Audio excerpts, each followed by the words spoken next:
Hi, this is Kane Hodder, better known as Jason from Friday the 13th.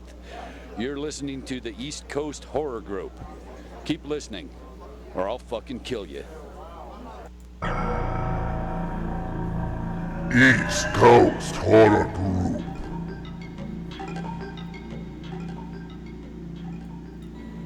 They're here. Alive! It's alive! It's alive!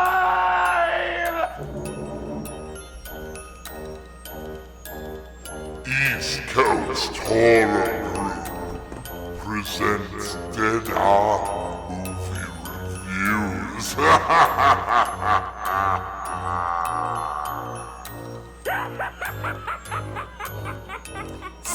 Salutations and mutilations. You're listening to East Coast Horror Group presents Dead On Movie Reviews.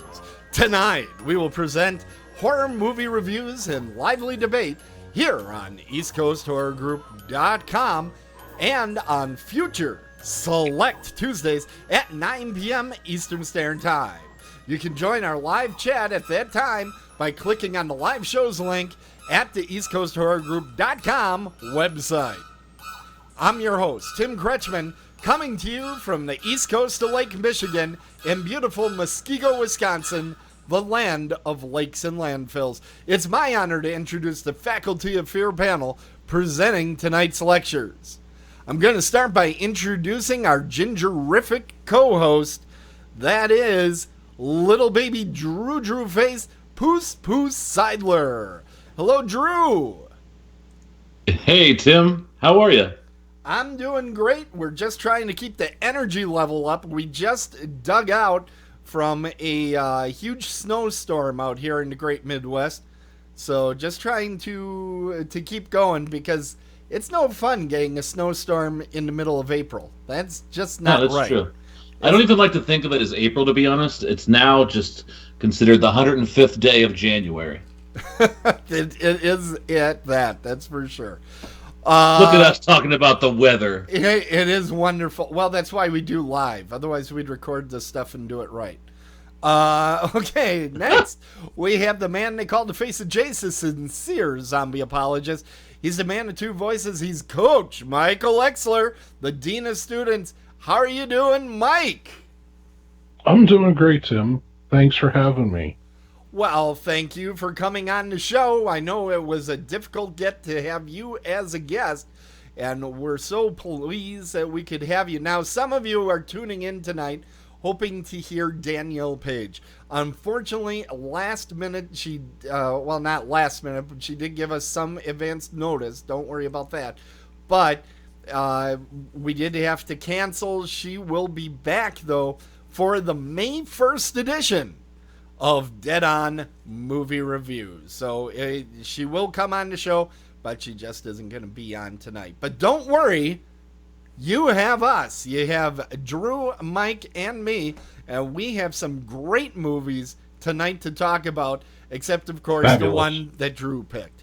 So, You got a friend in me. Drew, what have you been watching? Oh, well, thanks, Tim. Penises. Whoa. Yes? What am I supposed to do? I'm so distraught after Mike's rambling just now. I'm not sure if I can continue. Well, You just said flaccid penises for some reason. That You was said weird. it. You I didn't obviously say said it. I didn't say anything. hold on. You just I have an told us. immediate playback feature here. Let's find out. Book me. I'm always down for a good penis fest. I think it was you, Drew. Well, I guess I don't know what I expected. Well, I could have hit this one. On Oh, dude, I'd rather see Rich naked than give a bunch of jizz-tipped flutes to kids. Yikes. One of Those the are great two- moments on this program.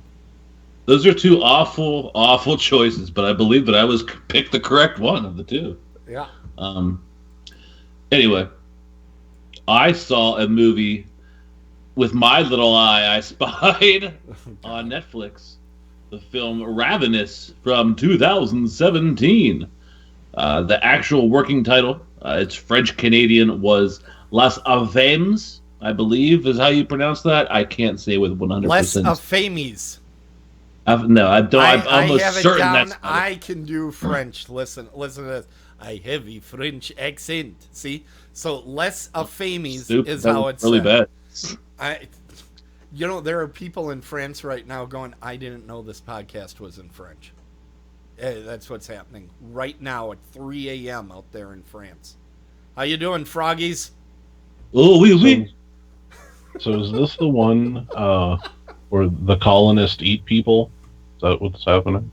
No, that is David Arquette, I think, is in that one, and Guy Pearce.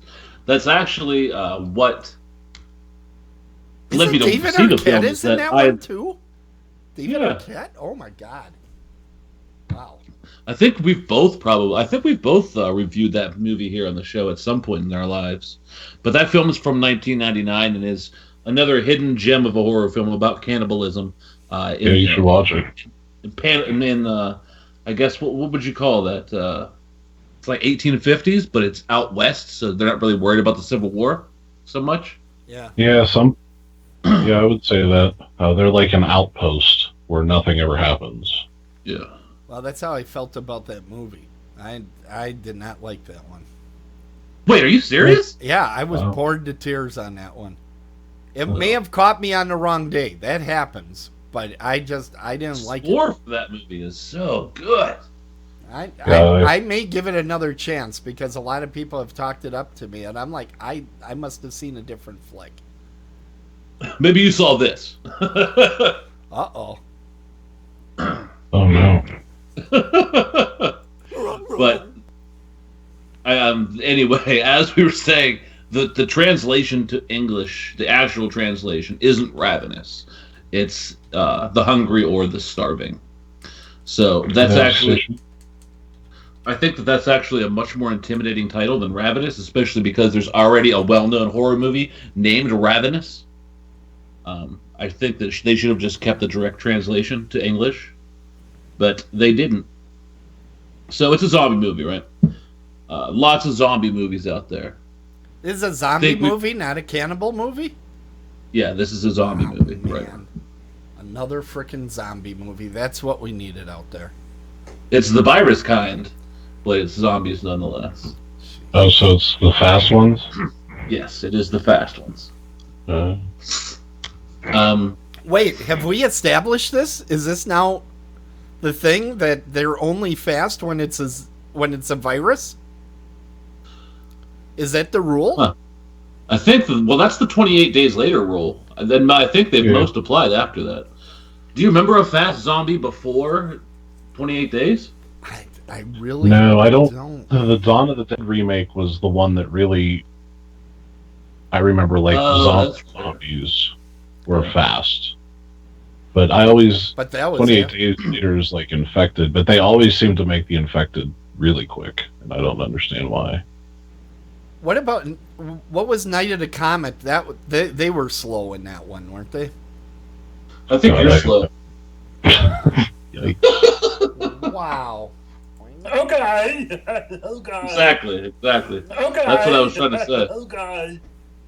Pretty good on the soundboard tonight. I'm proud of myself. I am. Are you gonna review this goddamn thing? You better be fucking with me right now. Ravenous. I don't know why you keep getting off the subject, Drew. After I taught you, after all that time I spent teaching you how to say the title of the film in French, then you just screw around and you don't give us a review. It's really quite pathetic. Just so you know. You're fucking pathetic. Your life is fucking pathetic. Sorry, Tim, I'm just kidding. Go ahead. Let's hear about this thing. Now that we've built this thing up, let's tear it down. If you have a zombie movie nowadays, there's two things you're going to have to do to make me give a fuck about it. You're either going to have to reinvent the wheel and make something fucking crazy that I've never seen before. Something, so original that keeps my interest, or don't try to do it at all and make it obvious. Just make it a dumb zombie. Zombies are there to be fucking to be jokes and to be punching bags. Those are the only two kind of zombie movies I'm going to give a fuck about. Okay, so what are some of those movies that have been made recently? Do you have some for instances? I can't really think of a for instance. I remember that. Completely forgot what I was going to say. Did it ever happen to you? That's awful. No, it never happens to me. I can always speak. I'll tell you one that 28 days, 28 weeks, and that's one that obviously comes to mind. I thought of Wormwood was one I thought of immediately because it was like Mad Max meets zombies, and I thought that was very interesting. Yeah. That was a very interesting mix. And I'm typically the one that says, "Jesus, another frickin' zombie movie." So I was very pleased that I watched one and I actually enjoyed it. Because that has not happened a whole lot. Yeah. Well, I think The Dead and The Dead 2 are two of the best zombie films in the last, 20 years. Oh, Yeah, because those are both, they're very morose, and it feels like the actual zombie apocalypse, not like you're just trying to tell a story. Now, yeah, because it's cool because the first one is set in the African desert, so it's very desolate and isolated. And the zombies are very, lumbering, and takes forever to get to you and everything. But the second one is right in the city, and it's fucking intense as shit. And, I don't think I've seen that one. Yeah, it's really good. Okay. I thought it was a really good follow-up because the first one is really slow and intentionally done that way because of the location. But this one is a completely different pace. But just as good. That is going in the queue. That's what she said. Anyway. Oh, wait, hold on. I got it. It's here somewhere. I know. Whoops, wrong one. Oh. So, having said that basically the only two movies, zombie movies that are going to be good anymore.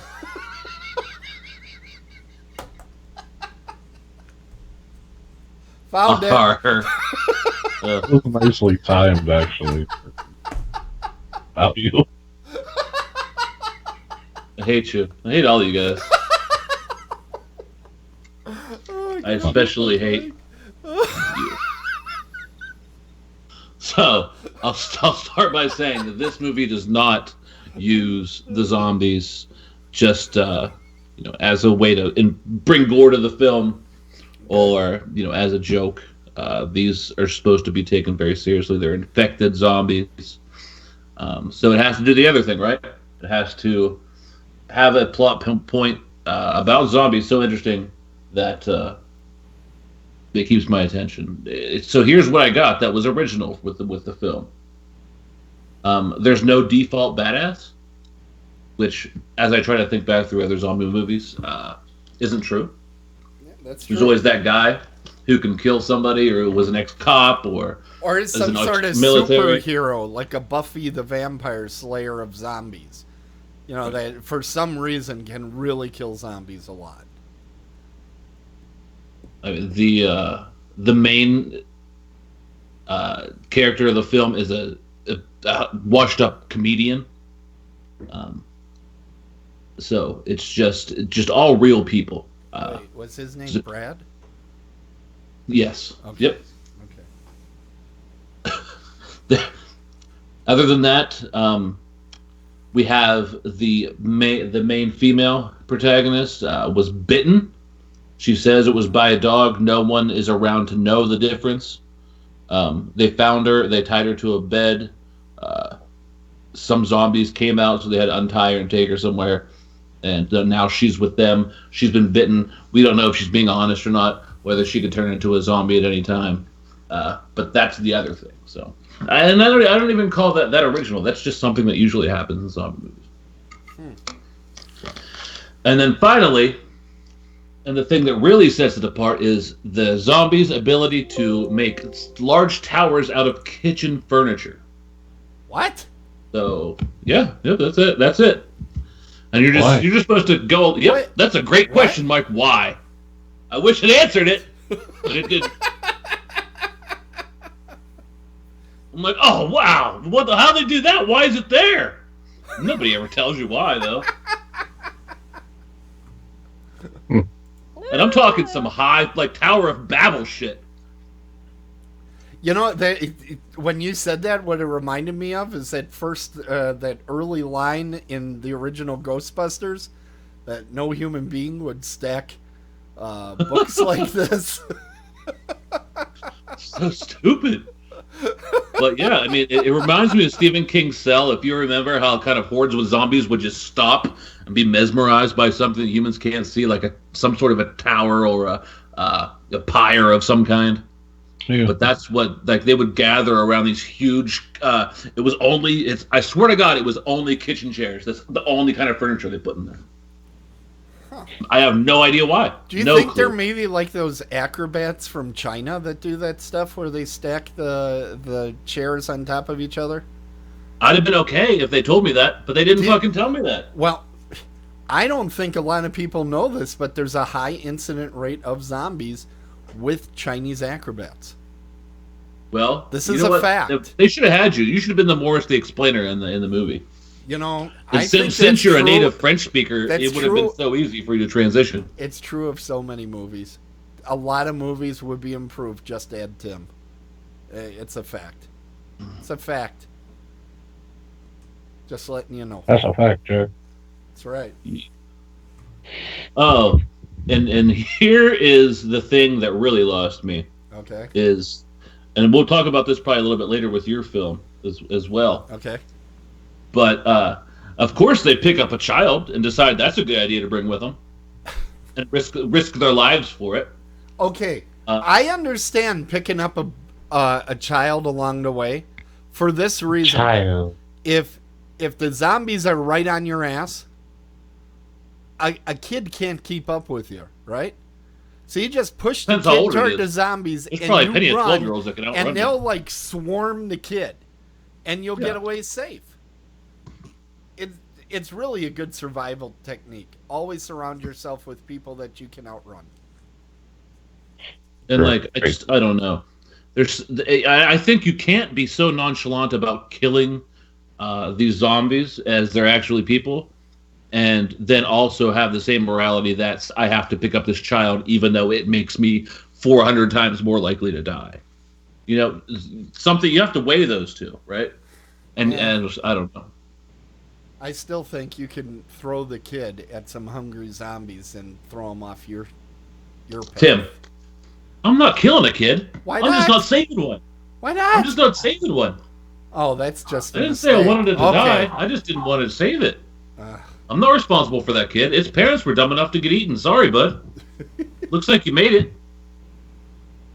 You know, somewhere in there's a good lesson. And as you know, when you need a good lesson, the go-to person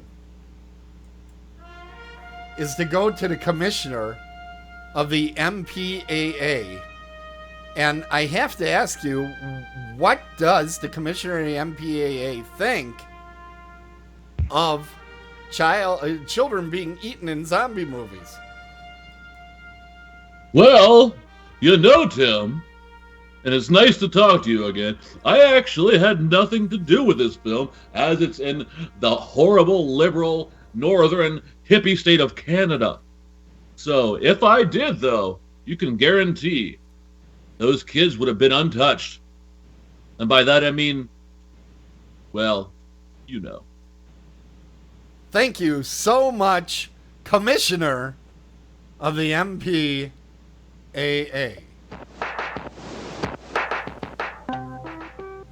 All right, so Drew, are you ready to grade this one? Yeah, sure, we can do it. All right. Let me get everything set up. I got the grade book out. Oh. All right, Drew, what do you grade this fantastic film? It was a competent film.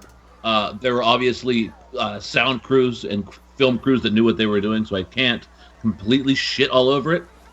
Although it does end very obviously. There's no twists and turns about what's going to happen. And better, if you stay until the end of the credits, you get to see a huge tower of kitchen furniture, but this time there's a parrot in there. Nice. For that reason, I give it a D-. A D-, everybody. Fantastic. That is almost entirely a movie you can miss. Yes. Almost well, maybe they're on some David Lynch shit, and that means something that we just haven't figured out yet. I guess that's possible. I'm not going to say that this guy, that somehow he's too deep for me for stacking chairs. I'm not saying that. You're just dumb. I think that they probably shot it and they had to cut it for some reason. But it's it's the dumbest shit ever. Just tell me why there's so many chairs stacked up. That's all I care about. I don't care about this lesbian couple.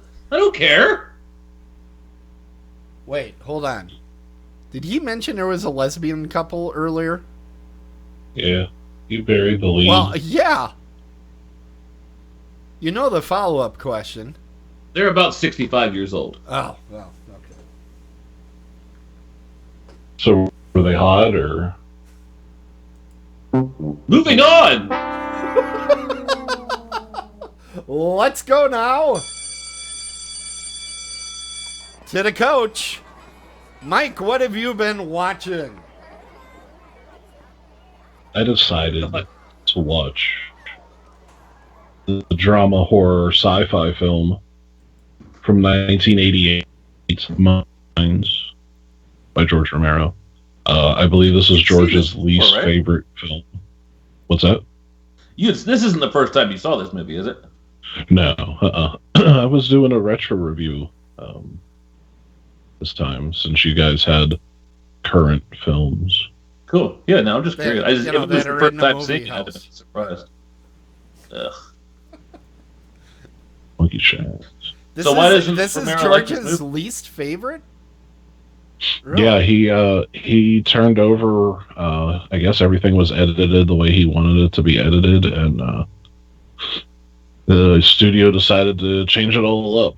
And so what his vision was is like pretty much completely different than what we actually saw. Okay. I do know I had heard about quite a few deleted scenes. And that's not something I read off the internet. You can catch that panel at eastcoasthorrorgroup.com or on YouTube at East Coast Horror Group and listen to the man himself tell you. Do it. I led you into that pretty good. Yeah.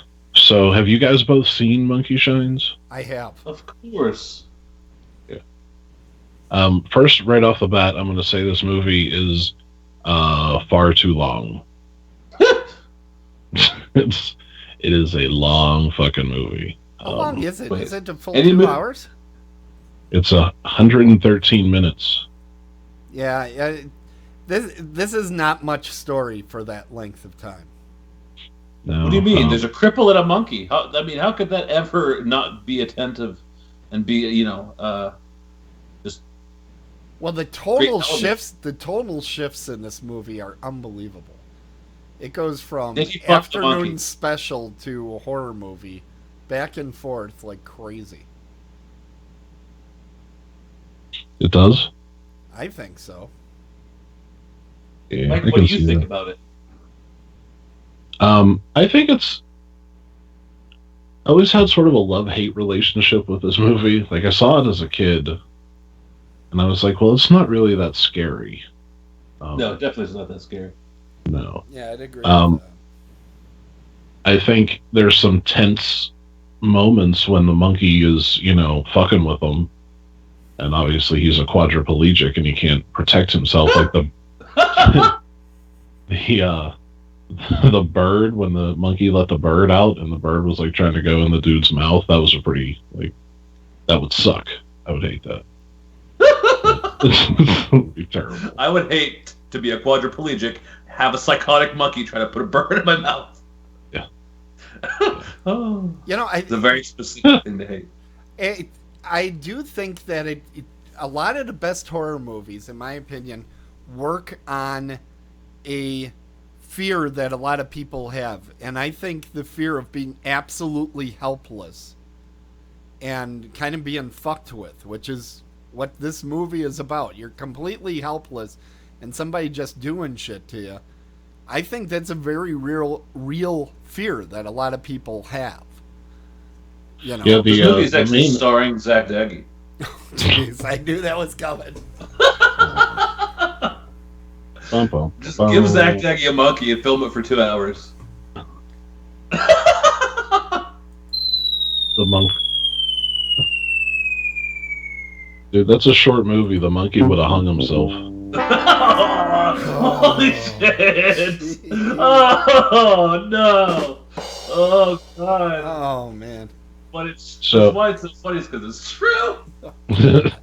So the helpless thing, I think, was the best part of the film. I think the main actor, Jason Peggy, something, yes, Voorhees.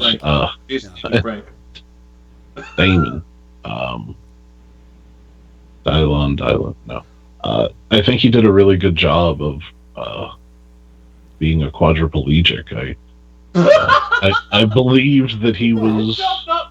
No, I do think he does a good job, because you kind of get the feel for what that might be, particularly because he starts the movie and he's a very active person.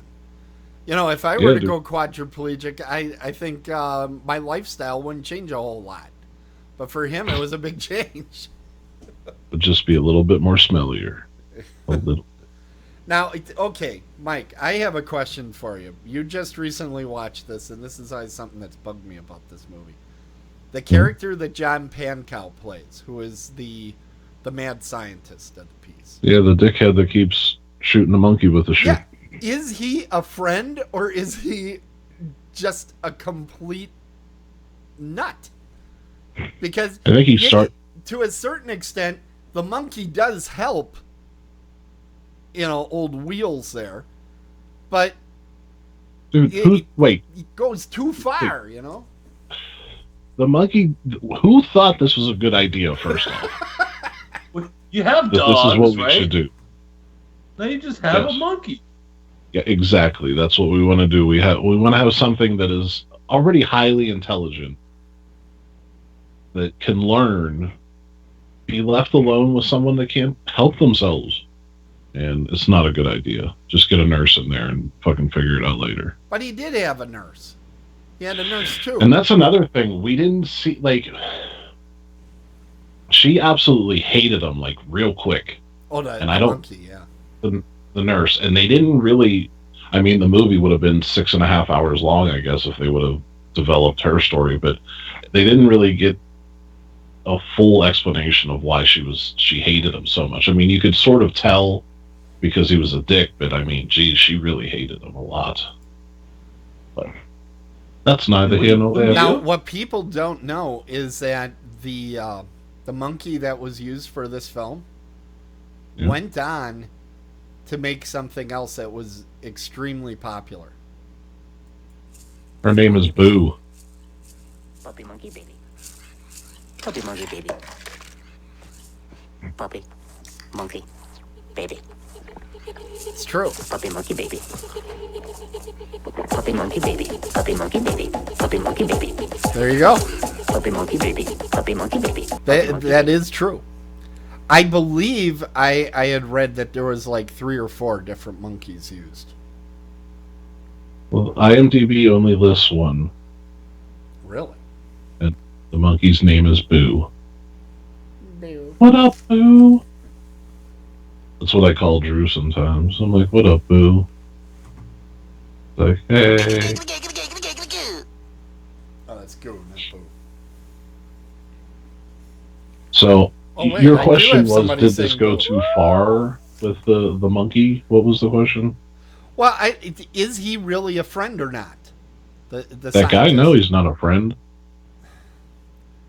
See, to a certain extent, I think he thought he was helping him. But then he was taking so many drugs himself, he forgot that, hey, maybe there's some bad side of this too.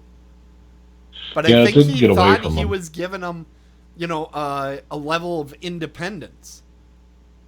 Because, it's pathetic to watch a grown man being fed by, somebody else.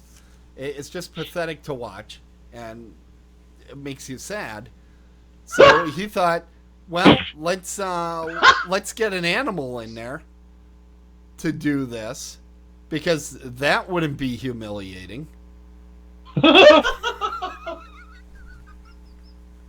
Oh my I'm God. sorry, this is wrong in so many different ways, but I just don't see the logic in being like, yep, get that monkey in here to do it.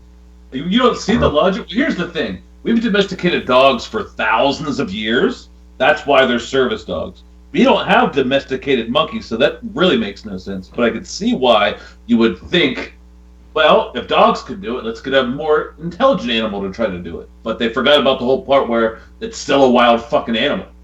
Yeah, and one day it gets sick of the fucking doing the shit and just starts ripping your throat out. Yeah, exactly. Then Now- you're fucking done, son. on another level, John Pankow, the actor, I think does a great job with that role, because you really Yeah.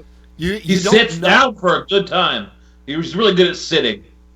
No, that's the other guy. No, I'm talking about the scientist now. The scientist guy. I keep putting his picture up there. Now, you know what was odd? When I was looking for pictures for Monkey Shines, I found a lot of pictures of John Pankow, who plays the mad scientist. Could not find a single picture of Janine Turner from the movie. Hey, Janine Turner. And she's Why the one of fuck did you those think people. like that? She's one of those actresses. I always wondered why she didn't become a bigger deal, because she did like Northern Exposure, and that was kind of it. She wasn't good at what she was doing, Well, that might be it. so she was deleted. But we know plenty of people that are good at what they're doing. They keep doing it. But I want to talk about, I think, the real story of this film, and Okay. that is the surgeon, who is portrayed by Stanley Tucci. Yes. Yes. Now this guy is the real, like, I don't know why more people don't talk about him as a horror villain. Because this dude's cold fucking blooded, son. Cold as ice. If you guys don't remember, the main guy was paralyzed because he was out jogging and a car hit him. Right. So he had surgery, but they couldn't do anything. Didn't to he repair. have like cinder blocks or something in his backpack? Yeah, he had bricks in his backpack What the hell was guess that for- about?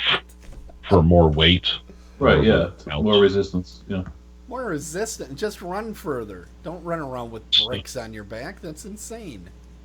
So he got hit with a car and he was paralyzed, and the surgeon said he couldn't do anything about it. But it turns out that he goes to another surgeon, weird to get a second opinion in such a vital case. He finally gets one and finds out that a surgery can be completed to make him walk again Yay! and not be in a wheelchair. And we find out that the surgeon, played by Stanley Tucci, was keeping that from him to steal his girlfriend. Boom, it's true. That might be the worst kind of person. Like, what the fuck? You're gonna keep a motherfucker in a wheelchair just so you can get some bitch? Come Well, I on, mean, damn. That's some passive aggressive shit. Don't just fight him, right? God. Or don't just try to romance and be like, put that motherfucker in a wheelchair. shit. It's I like, can't damn, believe you dude. got hit by Well, a make car. sure you don't fuck that bitch no more, because your dick ain't gonna work. Jesus Christ. Fuck. Oh my God. It's That's, a cold-blooded son of a bitch. but Stanley Tucci can pull it off. I think he does a great job every time I No, see Everybody him. loves Stanley Tucci. That The guy cast is great. Great. I had no issue with the cast at all. I thought they all did very well. I thought the acting was good. The acting in this film is very good. I think the problems are the pacing. The Yeah, pacing the of the pacing's a little movie. fucked. Yeah, and it makes sense after George had talked about those things at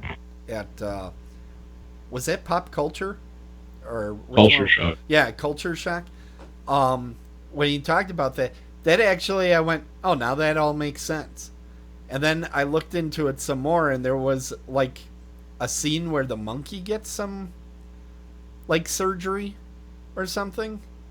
The And monkey surgery. yeah, there He gets was gender reassignment surgery. There was a bunch of other scenes that kind of explain some of the stuff that doesn't make sense in the movie. So yeah, there a whole bunch of things. And I told you I had listened to this other podcast about monkey shines, and they had a ton of trivia about this thing. And it's an interesting movie to talk about. But like you say, I don't know that it's very frightening. No, it's not scary. You have the monkey cam, which they had literally the same shot over and over again of this thing, I guess, climbing down a tree because it was leaving through the attic and climbing down the tree and going through the same like patch of yard. Right. So I guess that was the one shot that they liked, and they just kept using it over and over again. Now, Mike, it's been a long time since I've seen this. At any point in the soundtrack, do they do like the monkey type sound effect or anything like that? What was it, Tim? What was that? You heard it. No, they definitely did not do anything like that. The monkey made noises. Because I remember in Planet of the Apes, every time there was like a real violent scene, out would come the monkey sounds. And I always thought that was creepy. No, there were no monkey sounds. He was a little ninja, man. Was it the same monkey from Friends? I don't think so. I think that monkey was probably very well dead before Friends came out. Well, he died in the movie. But if he dies in the movie, he dies in real life. That's how before 1996, that's how it was done. Before they had to run that thing at the end of the movie that says no animals were harmed. Right, Up until then, they did maximum harm. They did maximum harm as much as they could. But luckily, the commission. We need to torture this animal more. So yeah, that thing would come out of nowhere and just fuck with people. And, they of course had it killed its creator scene. Right. A little switcheroo with the syringes. But like at the beginning, I remember the monkey. I felt bad for it. I was like, oh, that's sad. They're like torturing this thing and it doesn't like it. But as the thing gets rolling, you start to not like the monkey. It's pretty much a dick. And I'll stretch this little word. Jealous as hell. Well, I also thought they had monkey business he does, Do you remember the phone that they had where he would like point a laser with his mouth? Yeah, I remember that. The monkey would go get like a little card and then put it in the slot, and then the phone, like the speaker, would turn on. Yeah. It would call Jim. It was pretty interesting to see some of the technology of the time. I heard they were going to make a remake of this movie. I was going to call it Alexa Shines. Oh, I see. Alexa Shines. Alexa Shines. Yeah. Damn it. So yeah, it turns out that they find out that he can walk again and all that, so he's got to get that surgery, but they got to take care of the monkey first. So the fight ensues, people die, and then it ends up, I don't exactly remember how, but it ends up that the monkey ends up in the dude's mouth. And he just violently shakes the monkey until the monkey dies. And yeah, I show that clip on the video version of this. That is the funniest climax to a horror movie. I can't think of one that's funnier. Maybe the original Night of the Living Dead. The irony there is pretty funny, but... So the movie ends a long time after you start it, and it's not even 2 hours. It just feels. I do remember that. I do remember this movie just grinding along at a snail's pace. Yeah. It's like fuck. So it turns out that the surgery was a success, and he's slowly getting the function of his limbs back. He's going to live happily ever after with this other girl that he met while he was still A plegic. plegic. Don't they play like some real sunny music and stuff at the end too? Because they start the movie and it's the most idealistic sounding soundtrack, and then the car hits and it's like, uh-oh, and then it goes into this darker, sinister theme. But I thought they did like the opposite at the end, where it was like, well, they pull the old, bait and switch, because he comes out in the wheelchair, and you're like, oh man, it didn't work, and then he gets up out of the wheelchair, and you're like, yay, and then they get in the truck. And of course, that's not how it would have happened. I mean, there'd be years of, well, maybe not years, but there would have been serious physical therapy before he could just get up the way he did in that. I don't know. I watched the explanation of why he can make him not paralyzed like twice, and I still don't really understand. Magic. Well, yeah, exactly. Like, no, what he had to do was go in there and flip a couple of the dip switches, and that's what turned it back on. You just gotta believe, dude.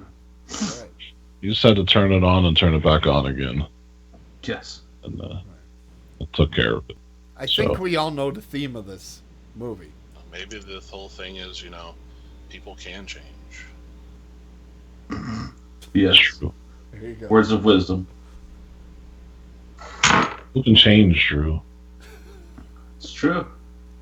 I've seen it. Is it time? Well, no, I haven't. It's time. Okay.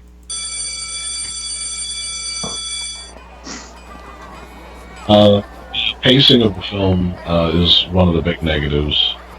For me, I think it was well acted, well done. So I'm going to give this a solid B. Not a B plus, not a B minus, a B. A solid B. A solid B. B, B, B, B, B, B. Boo, boo. Well, thanks for that. I was hoping there'd be a musical interlude as well, and there it was. That's fantastic. Well, thank you, Mike. That was great. It's time now for my review.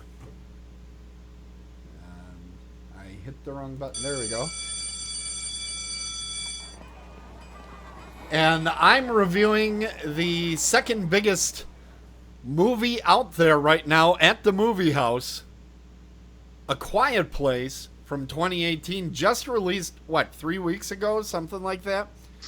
For those of you that didn't see the previews, which have been on for approximately since Christmas, they've been showing this. The premise of this film is that the whole world has been killed by a bunch of monsters out there that hunt by listening.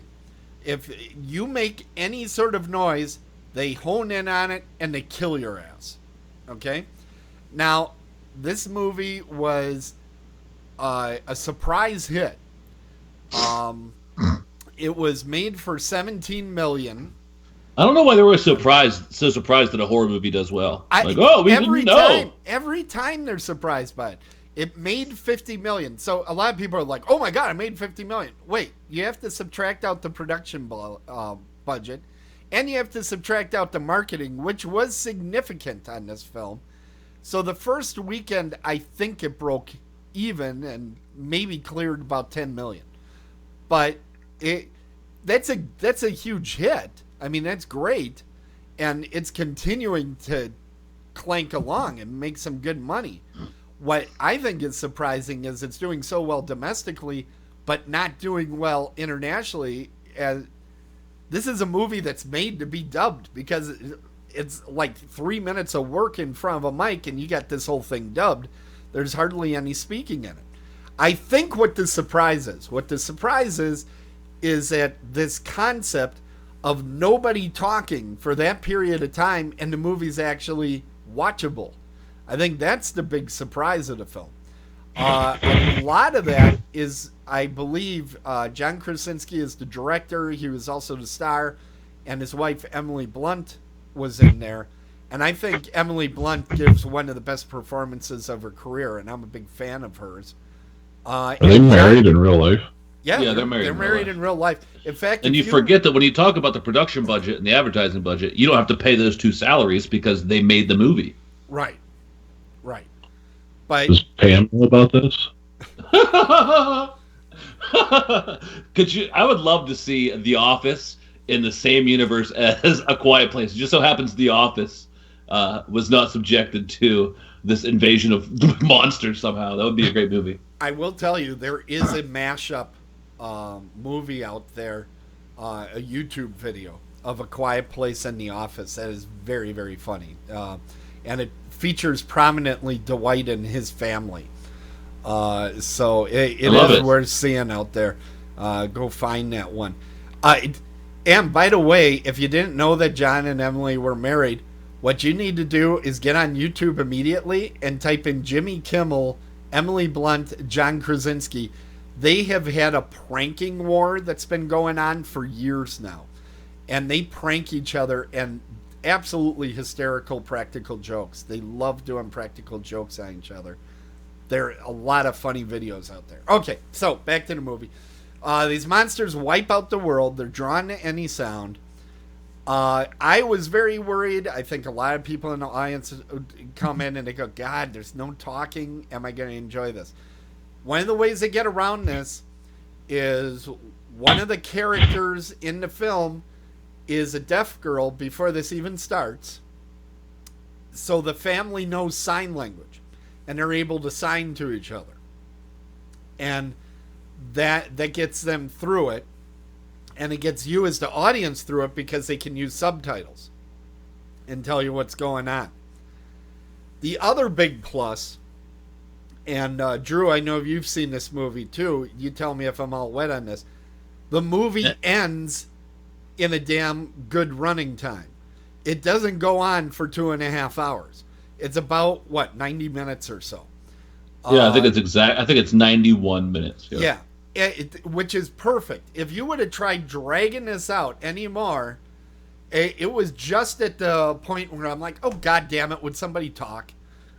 So I think had they gone too much longer, it would have broke the movie. Now, on the bad side of the ledger, this is relatively bloodless. There is not a whole lot of violence on screen, but it replaces that with a lot of suspense. Okay, a lot of silence too. Some of the best scenes in the movie are set up because you just know something noisy is going to happen. Okay, where something gets set up and you know somebody's going to be howling out in pain. And this in the first 10 minutes of the movie, Emily Blunt is pregnant. So from the beginning, you're like, at some point she's going to go into labor and she is going to howl like a banshee. You know that from the first scene. And you're like, oh, this isn't going to be good. This isn't going to be good. And then you're thinking, as the movie goes on, you start thinking about the ramifications. And like you were talking about with your zombie movie, you're like, this kid is going to make life hell because a kid can't help it. A little baby is going to cry. Right. So what do you do with a crybaby in a world where you can't allow any noise? And frankly, their solution to it is scary. That's one of the scarier things. But what else can you do? Yeah. Yeah, it's one of the scarier parts of the movie. I don't want to spoil that. But you kind of sit there and you go, well, I guess you would have to do that. And oh my God, you shouldn't do that. That's terrible. So it's both things, right? Am I right? Yeah. Now, it's true. Yeah. I will say, as far as creature features go, I don't think The Thing has anything to worry about.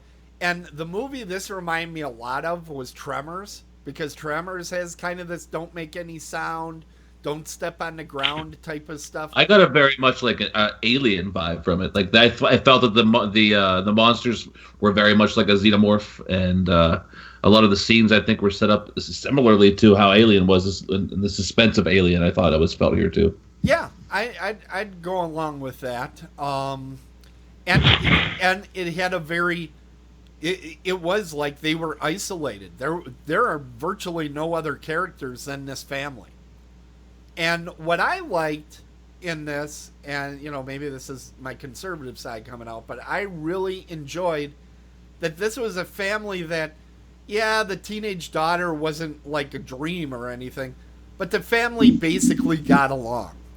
The conflict wasn't because there was the asshole that's along in the party. Yeah, that's true. There isn't like the character that what is his name? Ty Bundle or whatever from the Day of the Dead.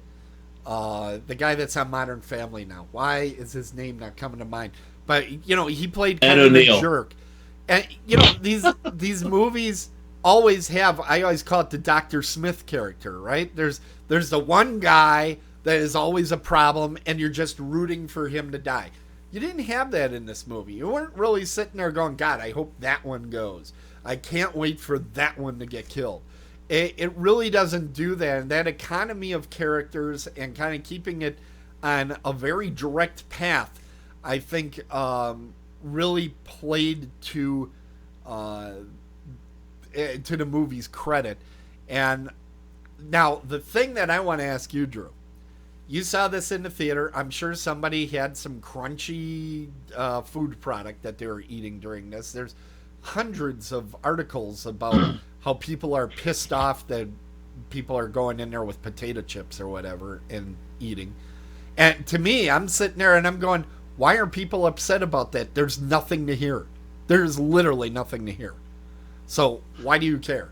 But do you think this is a movie that's better seeing it at the movie theater, or would you rather see it at home? I'd rather see it at a movie house. Thank you, Mike. I think that, the sound system in the movie theater is going to be the best that you're going to find. And it is, you do have to listen, even though it's silent. Yeah. I thought it was fun. You could kind of tell whenever the score would come up or whenever there'd be a little bit like not tense, everybody would start to clear their throat or like get their drink or something real fast. Because they were all on pretty much the same pace of trying to stay as quiet as possible. But, I don't think it took me out of anybody's chips or drink or whatever. I can block that out. I didn't either. I thought it was great, and I thought it was very entertaining. When stuff was about to happen, you could hear the entire theater start to shift in their seat. Because we have the leather recliners here in our local movie house, and you could just hear the little squeaking of people kind of going, uh-oh, something's going to happen. Don't go down those stairs, Emily, and all that stuff. And you know which scene I'm referring to, Drew. Just like, oh my God. So I enjoyed the movie a great deal, more than I expected to. Let me hit this. Hello. So I am going to give this my grade, and my grade is a B+. I would give it a B+. I don't know that it's an A territory because I just don't know if this is... I feel like if it gets into the A territory, that once this comes on video or something like that, then I'll want to see it again. I don't know that I'm going to go see this one a whole bunch of times. And to me, you need to have an origin story of this. I have no idea why these monsters are here. What the fuck? I want to know more about that. So you're going to have to make some sort of origin story. And I'm sure with the money they made, they will. They are talking sequel right now. I don't know if it's going to be an origin story or what it's going to be, but they are talking about a sequel. Also, one of the big stories on this has been that it was supposed to be part of the Cloverfield franchise at one time, and it broke off from that. And I don't know if that matters at all, because all the Cloverfield movies, I don't even know that they connect in any way so far. Cloverfield to me sounds more like Twilight Zone. It's like, well, we'll put the word Cloverfield on here and see if we can get more fannies in the seats. A lot of people say if it had Cloverfield on it, it probably would have limited the amount of people that saw it. I totally agree with that. Oh, I agree with that for sure. I think this movie would not have done as well had they called it Cloverfield: A Quiet Place. I just don't think it would have done as well at all. So I enjoyed this movie a great deal, but not enough where I'm like, I got to rush out and see this thing again. So that's where I went with the B+. What would you grade it, Drew? Yeah, that's fair. I think if I would have had a little more information, it's not. I feel like it's part of something bigger. I didn't feel like it was a complete movie, but the experience was fun. Now I will tell you as well, I did go out to see Rampage, which some people are calling a horror film as well, and they're saying, wow, 2 horror movies are at the top of the box office right now. Rampage is not a fucking horror movie. It's not a horror movie, but I will tell you this, folks that haven't seen it. There are 2 things really to recommend it. Number 1, Rampage is exactly as advertised. This is a Sci-Fi Channel movie that was made with a big star and a big budget. So it is exactly what you think you're going to see. That's exactly the movie they deliver. And number 2, the movie is more violent than you think it's going to be. It just is. It's much more violent. Oh, and I forgot, the third thing, they destroy Chicago. Always a good idea to destroy Chicago at every opportunity that you get. Okay, so we are at the end of the program, which I know makes some people very happy, but it makes all of us very sad because we love bringing this to you every select Tuesday that we can. No From Dusk Till Dawn this week. This is a bye week, and it'll be next week as well. We're kind of going to switch back and forth between Dead On Movie Reviews being on one Tuesday, and then that Thursday nothing on the following Tuesday, and then From Dusk Till Dawn Radio. So it's kind of going in little streaks there.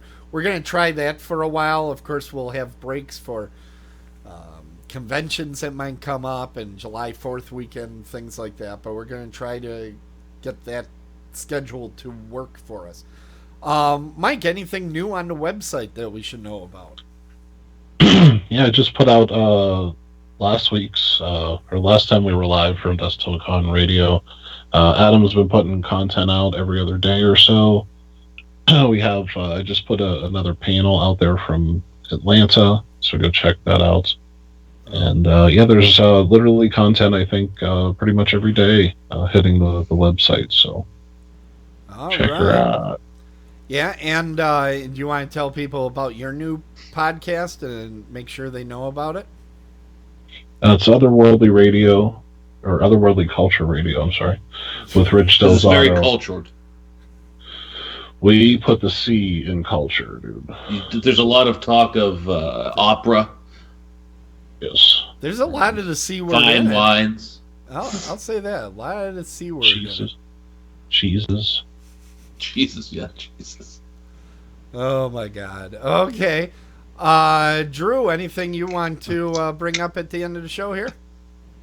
Mike was just talking about cheeses, and it made me think of Jesus, and then it made me think of, I'd like to see a big sculpture of different cheeses made of Jesus. All right. Well, thank you for that. That was illuminating. All right. It was life-changing. It was. It usually is, dude. That's the nature of this show. You just can't hold us Just wait back. till you see my dick. Oh, God. Oh. Hold on, let me get out the microscope. All right. Remember, you can reach us at our email at eastcoasthg@gmail.com. Now that I announce it, of course, thousands and thousands of people will not email us. We hope you're having a better spring than I am over here shoveling snow. So we hope everything is good and safe where you are. And remember to go out and support some of these horror movies in the theaters. Otherwise, they won't put any out anymore. Of course, if it's a new Blumhouse movie, maybe that's for the best. So until next month, the East Coast Horror Group suggests sleeping with the light on. If the monster under your bed is going to get you, you should at least see him coming. Good night, everybody. Good night, Tim. Right in your eye. Good night, Mike. Silky. East Coast Horror. Why would you say that? I never understand why he says anything. It's always so bizarre. You said silky for no reason. I don't get that either. Why do you say that? Why do you say these things at the end of our video? You know people are going to see this. Because they just can't look away. It's kind of like a car accident. You just can't look away. You're like, what are they going to do in the end credits? It's just a mess. Is that a black pumpkin? Where? A plumpkin? What is going on right now? You guys are out of your minds. You're lucky to have me to even you guys out. That's all I have to say. I'm the sane one. You guys are just out of your minds. Going out of my mind and out of control one more time, that is you can. How does it go?